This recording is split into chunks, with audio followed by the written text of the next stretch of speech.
अगर आपके बच्चे दिल्ली के प्राइवेट स्कूल में पढ़ते हैं तो ये वीडियो आपके लिए बेहद जरूरी है। आपके बच्चों की फीस बढ़ाकर आपकी जेब पर डाका डालने वाले दिल्ली के एजुकेशन माफिया का चेहरा सामने आ गया है। सबसे पहले ये तस्वीर आप ध्यान से देखिए। भरत अरोड़ा नाम का ये शख्स दिल्ली के सभी प्राइवेट स्कूलों की एक्शन कमेटी का अध्यक्ष है।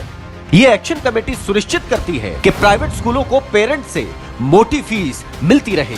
अब आप भरत अरोड़ा की पोस्ट की गई दूसरी तस्वीरें देखिए। ये भरत अरोड़ा जो दिल्ली के प्राइवेट स्कूल माफिया का किंगपिन है, इसने खुद मुख्यमंत्री रेखा गुप्ता के लिए प्रचार किया। दिल्ली में बीजेपी की सरकार बनाने के लिए गली गली घूमा। क्यों?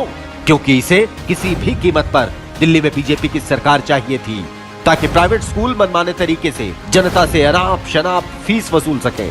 इतना ही नहीं, बीजेपी से इसका सीधा संबंध देखिए। ये बीजेपी दिल्ली की कार्यकारिणी का सदस्य और शिक्षा प्रकोष्ठ का संयोजक है। यानी दिल्ली का एजुकेशन माफिया खुद बीजेपी और सीएम रेखा गुप्ता ने ही खड़ा किया है। पिछले 10 साल में केजरीवाल सरकार ने इस माफिया को फीस बढ़ाने से रोके रखा, पेरेंट्स को प्राइवेट स्कूलों से रिफंड दिलवाया, इन पर लगाम लगा कर रखी थी।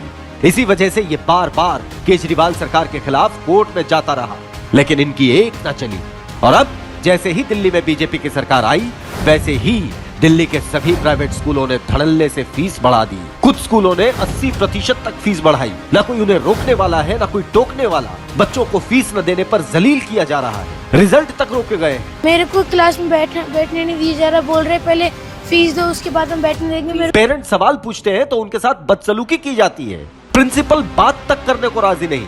और घर में एक ही अर्निंग मेंबर है, तो मुझे बताइए मैं कहाँ से अपने बच्चे का फीस पे करूंगी। ये इतनी बढ़ा दी है इन्होंने फीस। और ये सब कुछ हो रहा है प्राइवेट स्कूल माफिया के सरगना भरत अरोड़ा के नेतृत्व में, क्योंकि भरत अरोड़ा को खुद दिल्ली के मुख्यमंत्री रेखा गुप्ता का संरक्षण मिला हुआ है। जी हाँ, खुद सीएम रेखा गुप्ता और बीजेपी के संरक्षण में ही दिल्ली का प्राइवेट स्कूल माफिया दिल्ली के मिडिल क्लास का खून चूस रहा है।